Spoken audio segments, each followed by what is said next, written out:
E se o destino não fosse uma autoridade, mas um palco? E se o tolo fosse o único capaz de enganar o próprio tempo? E aí, meus manos, bem-vindos ao Labirinto Secreto.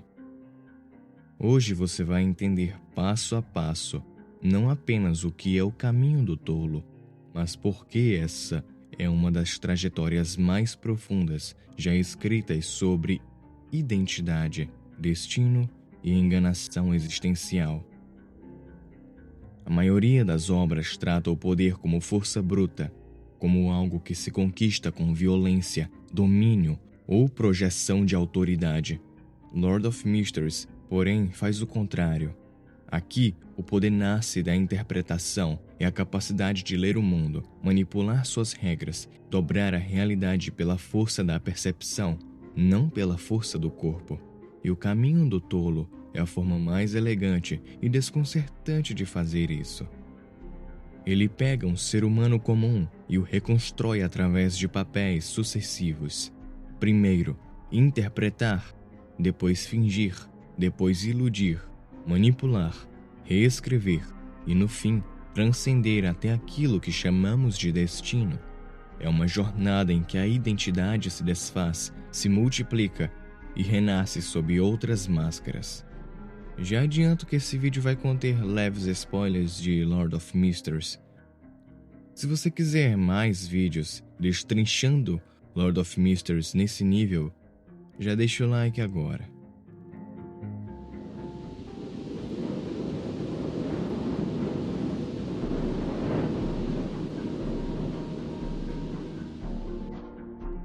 Tudo começa de forma quase silenciosa. Antes de máscaras, ilusões, fios espirituais ou manipulação, existe apenas um ser humano comum, olhando para um abismo que ele não entende. O vidente é o primeiro passo do caminho do tolo, e ao mesmo tempo o mais humano de todos. Aqui não existe grandiosidade, não existe controle, não existe glória. Só existe a tentativa de compreender um destino que não se explica. O vidente encara símbolos, cartas, presságios e pequenas rachaduras no tecido da realidade com a humildade de quem sabe que não tem poder algum. Ele lê, interpreta, tenta decifrar, mas sempre com aquela sombra de dúvida que acompanha todos os seres inteligentes. E se eu estiver completamente errado? Nesse estágio, ele não manipula nada, não altera o fluxo do presente, não muda o futuro e não corrige o passado. Ele observa. E observar aqui não é passividade, é um ato de reverência. O vidente teme o destino porque entende sua própria insignificância diante dele. Ele sabe que seus métodos, cartas, sonhos, pressentimentos são apenas aproximações da verdade, nunca a verdade em si. O poder desse estágio não é ter respostas, é reconhecer os limites das perguntas. O ouro do vidente é que ele é o último ponto em que o ser humano e o destino ainda estão em lados diferentes do palco. É o último momento em que ele apenas assiste, tenta interpretar, tenta entender, mas não tenta interferir. Depois que o vidente percebe o destino e aceita sua própria impotência, algo dentro dele começa a se quebrar. A dor de enxergar demais e poder de menos é insuportável para um ser humano comum. E é aqui que nasce o próximo estágio, o palhaço. O palhaço não é um artista, ele é um sobrevivente. Ele veste um sorriso não por alegria, mas porque é a única forma de impedir sua alma de desabar. A máscara branca, os olhos pintados, os gestos exagerados, tudo isso é uma barricada emocional construída para esconder uma verdade muito simples. Ele sofre e, se não esconder o sofrimento engole. O riso do palhaço é uma negação do desespero. Cada gargalhada, cada pose, cada movimento preciso do corpo é uma tentativa de criar distância entre ele e tudo aquilo que o ameaça de quebrar por dentro. É aqui que nasce a primeira grande performance do caminho do tolo, a capacidade de fingir tão bem que até a dor duvida da própria existência. Mas o palhaço é apenas o início, uma máscara frágil que protege mais do que engana. Ele supera a dor, mas ainda não supera a realidade. Ele apenas tenta conviver com ela. Então a alma dá mais um passo e surge o mágico. Se o palhaço finge para sobreviver, o mágico ilude para existir. Ele aprende a distorcer o mundo de pequenas maneiras, enganar o olhar, desviar a atenção, manipular a percepção. Agora, pela primeira vez, ele não está apenas reagindo ao mundo. Ele começa a influenciá-lo, ainda que de forma sutil. O aplauso passa a ser o alimento da identidade. A validação externa se torna a prova de que sua ilusão funciona. E a ilusão, por mais frágil que seja, é a primeira forma de poder. O mágico desafia o impossível, não para impressionar os outros, mas porque precisa acreditar que o impossível pode ser manipulado. Ele se joga no fogo para atravessá-lo. Ele faz o falso parecer verdadeiro. Ele reorganiza a percepção do mundo para convencer a si mesmo de que a realidade pode ser dobrada. O palhaço esconde a dor, o mágico esconde a verdade. E é nessa travessia psicológica, do riso forçado ao truque impossível, que nasce a primeira grande mutação da alma, a certeza de que, se o mundo não pode ser enfrentado de frente, então ele pode ser distraído. O palhaço nega a própria fragilidade, o mágico nega os limites da realidade. Quando o mágico finalmente aprende a iludir o mundo, ele ganha confiança, mas, ao mesmo tempo, algo dentro dele começa a se dissolver, porque para enganar a realidade, ele precisa primeiro abandonar a ideia de que existe uma única versão verdadeira de si mesmo. É nesse ponto que o caminho do tolo fica realmente perigoso, porque agora nasce um sem-rosto. O sem-rosto não é apenas alguém que finge ser outro. Isso qualquer ator faz. O sem-rosto é alguém que abandona o próprio eu para assumir qualquer forma que a situação exige. Ele pode ser qualquer pessoa, qualquer voz, qualquer expressão, qualquer postura, qualquer temperamento. Sua carne é maleável, sua feição é um conceito, não um limite. Ele molda o rosto como quem molda um pensamento, rápido, preciso, funcional.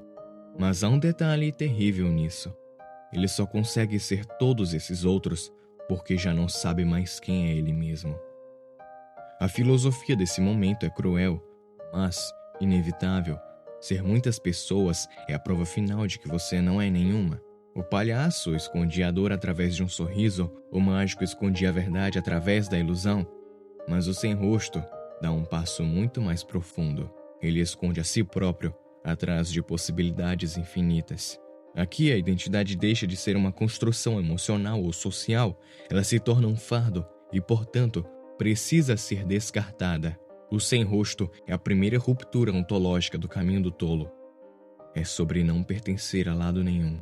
Não é mais sobre interpretar nem sobre fingir. É sobre não pertencer a lado nenhum. Ele caminha por cenários alheios, sem carregar consigo qualquer essência. Ele observa, se infiltra, substitui, se adapta, mas no final, quando o silêncio vem, não há ninguém ali, nenhum nome, nenhuma história, nenhuma verdade pessoal. A identidade que antes era fragmentada, agora é simplesmente abandonada. É como se o sem-rosto dissesse para o mundo: se eu posso ser tudo, então eu não sou nada. E essa é a marca desse estágio. A alma perde a âncora, a existência se torna maleável, a vida se torna um disfarce constante. Depois daqui, não existe mais volta. O indivíduo foi destruído e o que continua subindo pela trilha é algo completamente novo. Depois que o sem-rosto abandona a própria identidade, algo estranho acontece. Ele percebe que você pode ser qualquer pessoa, então pode entrar em qualquer vida, ocupar qualquer espaço, mover qualquer peça sem ser percebido. E é assim que nasce o marionetista. Nesse estágio, ele não atua mais. ele controla. Os fios espirituais aparecem como extensões invisíveis de sua vontade, linhas que atravessam o ar, conectam-se às outras existências e transformam seres humanos em instrumentos, não mais em espectadores. Antes ele dependia da atenção alheia para validar sua própria performance. Agora, ele puxa as cordas em silêncio, oculto por entre os cenários da realidade. E quanto mais ele manipula, mais isolado ele se torna. O marionetista não conversa, ele não convence, ele não argumenta, ele simplesmente invade a vontade alheia com delicadeza fria de um cirurgião, preciso, silencioso, impessoal. O palco que antes era compartilhado com o público agora está vazio. O riso, o aplauso, a validação, tudo desaparece. Só resta o movimento mecânico das marionetes dançando ao ritmo de sua mente. E é aqui que a solidão nasce pela primeira vez, de maneira absoluta, porque controlar seres humanos não é tê-los por perto, é transformá-los em sombras, e sombras não fazem companhia, mas o caminho do tolo nunca para. Ele sempre exige mais, e a alma, distorcida pelo uso constante dos fios espirituais, começa a se transformar em algo ainda mais estranho: o feiticeiro bizarro. Se o marionetista controla os outros, o bizarro distorce o mundo. A lógica começa a falhar ao seu redor. A fronteira entre possível e absurdo perdem o significado. A realidade se dobra como se fosse feita de carne mole. Maleável, instável, o feiticeiro bizarro é aquele que olha para o tecido do mundo e diz: e se as regras forem apenas sugestões? É um estágio profundamente surreal. O corpo dele se retorce, a mente se expande e o mundo reage ao seu toque como se estivesse sendo observado por uma criatura que não pertence inteiramente à existência humana. A filosofia aqui é brutal. Quanto mais ele controla, menos ele existe. O vidente virou palhaço, o palhaço virou mágico, o mágico virou sem rosto, o sem rosto virou marionetista e agora o marionetista se transforma numa anomalia viva, o bizarro. Algo que manipula tudo ao redor, mas perde qualquer noção de si mesmo no processo. A plateia desapareceu, o público virou marionete e a realidade virou palco. Um palco que só existe enquanto ele manipula, um palco que só é coerente enquanto ele deseja, um palco onde cada movimento define as regras e cada regra é uma ilusão. A partir desse ponto, a alma não está mais se fragmentando, ela está se tornando irreconhecível. Ela está se tornando irreconhecível. Depois que o feiticeiro bizarro dobra o mundo, como se fosse uma extensão de sua vontade, há um momento de ruptura silenciosa, não com a realidade, mas com o tempo. É aqui que nasce uma das transformações mais estranhas e profundas do caminho do tolo, o erudito de outrora. Nesse estágio, ele deixa de existir apenas no presente, ele se espalha pela história. Ele lê, interpreta, domina os relatos do passado, não como alguém que estuda, mas como alguém que os revive. A linha do tempo deixa de ser uma estrada e se torna um espelho fragmentado. Cada espelho reflete uma vida possível, uma identidade adormecida, uma versão esquecida de si mesmo. É como se o erudito conversasse com antigas eras e, ao responder, percebesse que ele próprio é uma daquelas vozes. Essa é a separação definitiva do presente, não porque ele foge dele, mas porque o presente já não é suficiente para conter sua existência. Ele passa a coexistir com múltiplos eus históricos, ecos temporais de si mesmo espalhados por diferentes épocas, pensamentos, culturas e registros. Cada fragmento carrega uma parte da alma que ele já não consegue identificar como minha. Cada fragmento carrega uma parte da alma que ele já não consegue identificar como minha. A habilidade de emprestar força do passado simboliza exatamente essa metamorfose. Ele não é um poder, é uma forma de identidade distribuída. Ele se estende pelas páginas da história e se alimenta delas, como se sua alma tivesse se dividido em 1000 versões e todas estivessem vivendo simultaneamente. O erudito de outrora não pesquisa, ele se relembra. E isso traz uma consequência filosófica inevitável. Não há passado para consultar. Quando você se torna o passado, Quando o erudito de outrora se dilui no tempo e aprende a existir em múltiplas eras ao mesmo tempo, algo inevitável acontece. Ele começa a perceber que a própria história não é fixa. Ela é alimentada por vontades, crenças, lembranças e interpretações, e é nesse ponto que ele dá mais um passo, talvez o mais perigoso, rumo ao invocador de milagres. Nesse estágio, ele já não depende mais de conhecimento, nem de truques, nem de manipulação direta. Agora, ele se alimenta de algo muito mais profundo, o desejo humano. Os milagres que ele produz não são brechas na realidade, mas distorções criadas pela soma de expectativas das pessoas ao redor. Quando muitos acreditam, quando muitos imploram, quando muitos direcionam sua fé para uma possibilidade, essa possibilidade começa a ganhar peso, começa a ganhar corpo, começa a se tornar real. O invocador de milagres não transforma o mundo sozinho. Ele faz o mundo se transformar por ele. É como se cada pessoa depositasse um fragmento de sua esperança em um espaço vazio, e esse espaço, comprimido, saturado e distorcido por crenças diversas, acabasse cedendo. O milagre nasce desse acúmulo. Não é um dom divino, é um reflexo coletivo. E nesse ponto, a identidade dele fica ainda mais frágil, porque quanto maior o poder, maior a dependência. Ele não é independente, ele não é autônomo, não é livre. Ele se torna uma criatura sustentada pelo olhar dos outros, uma entidade cuja existência depende da fé que as pessoas depositam nele. Fé essa que pode elevar, sustentar, distorcer ou aniquilar seu ser.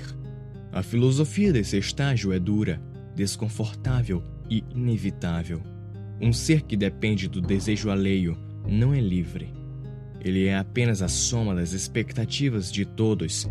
O invocador de milagres é isso, um ponto de colisão entre a realidade e o imaginário coletivo, um ser que existe porque muitos precisam que ele exista.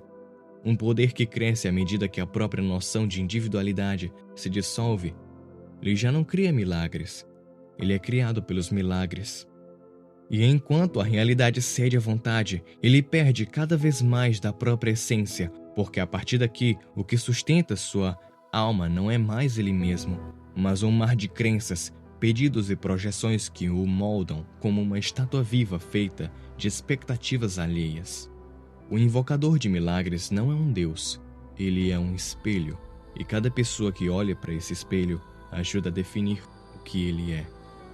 A essa altura não existe mais ser humano, não existe mais ator, nem máscara, nem identidade. Tudo que era sólido, corpo, alma, passado, vontade, já foi fragmentado, manipulado, diluído e distorcido até o limite. E é nesse limite que o invocador de milagres se desfaz para dar lugar ao atendente de mistérios. Esse estágio é o nascimento de algo que está além do humano, mas ainda aquém do divino. Um limiar, um entrelugar. O atendente de mistérios não vive mais dentro do mundo, ele vive entre as engrenagens invisíveis que sustentam a realidade. É aqui que surge a famosa cidade das marionetes, não como um lugar físico, mas como um microcosmo simbólico, uma representação da própria estrutura oculta do universo, um espaço onde cada fio, cada peça, cada gesto é uma metáfora viva das forças que movem o destino. Nessa cidade artificial, o atendente observa tudo de cima. Os laços, as tensões, as conexões, as probabilidades, os caminhos ocultos e os mistérios que nenhum humano jamais seria capaz de contemplar. Ele domina esses mecanismos, não como um tirano, mas como um arquivista silencioso, alguém que veio antes da lógica, mas depois do caos. É aqui que ele começa a tocar as estruturas profundas da realidade. Ele entende, finalmente, o que realmente sustenta o mundo. Não é a matéria, não é o tempo, não é a vontade dos indivíduos, mas a soma de mistérios que mantém tudo de pé. Ele se torna o zelador desse sistema, guardião das engrenagens cósmicas que existem desde antes da memória. E esse domínio é, ao mesmo tempo, uma coroa e uma prisão, porque, ao tocar os mistérios, ele percebe que para assumir esse lugar, precisa abrir mão de tudo o que ainda o conectava ao que chamamos de vida. E então chega o fim. Ou melhor, chega o começo do fim de tudo que pode ser entendido. Depois de atravessar a dor, a ilusão, a perda da identidade, a manipulação, o surreal e o domínio da história, e após tocar as engrenagens secretas da realidade como atendente de mistérios, existe apenas um passo acima, o passo onde o indivíduo deixa de existir e o conceito toma o seu lugar. Esse passo é o tolo. O tolo não é o ápice do poder, ele é o colapso da lógica, a divindade da enganação. A divindade da enganação, a prova viva de que a realidade pode ser dobrada não pela força, nem pela verdade, mas pela capacidade de mentir com tanta profundidade que a mentira se torna mais real do que o real. O tolo engana o tempo, engana a história, engana o destino, não como truques ou fugas temporárias, mas como uma reescrita absoluta. O que deveria ter acontecido simplesmente deixa de existir e uma nova versão surge ocupando o lugar, completa, coerente e impossível de ser desmentida. A ficção torna-se substância, a ilusão torna-se matéria, o absurdo torna-se regra. É aqui que o domínio da estupidez cega aparece, um termo estranho, incômodo, mas perfeito, porque o tolo não atua pela lógica, pela inteligência ou pela análise. Ele atua pela irracionalidade absoluta, quebrando o intelecto alheio a ponto de tornar as pessoas incapazes de perceber a mentira como mentira. Ele impõe uma realidade tão absurda que ela só pode ser aceita. E por ser aceita, ela se torna real. O tolo é a mentira que se tornou Deus. E ao assumir esse lugar, ele prova a verdade final do caminho do tolo. A realidade não é invencível, a realidade é enganável.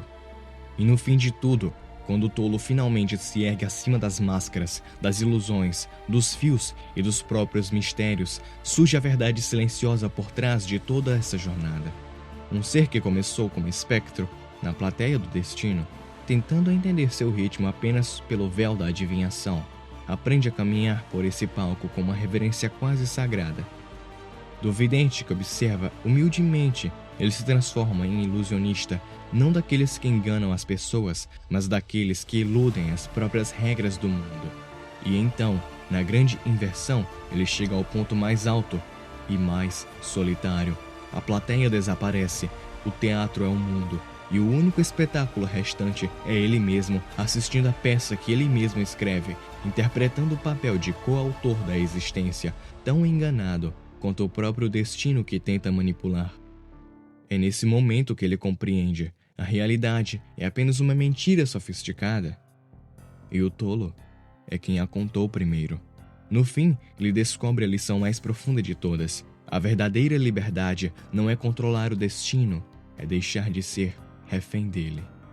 Você não precisa quebrar as regras do universo, basta ser mais esperto que elas. A maior sabedoria não é dominar o palco ou controlar a plateia, mas perceber que o único espectador que realmente importa é você mesmo. E que às vezes, enganar a si mesmo é uma forma suave de ser mais livre. O caminho do tolo nunca foi sobre poder, foi sobre provar que o universo é enganável. Depois de percorrer cada sequência, uma verdade se impõe. O tolo não derrotou o destino, ele o enganou. E na existência, às vezes isso é tudo o que precisamos. Se quiser que eu destrinche outros caminhos de Beyonder, deixe o like, comente aqui qual caminho devo explorar a seguir. E nos vemos no próximo vídeo. Eu sou o Gepei e até uma próxima vez.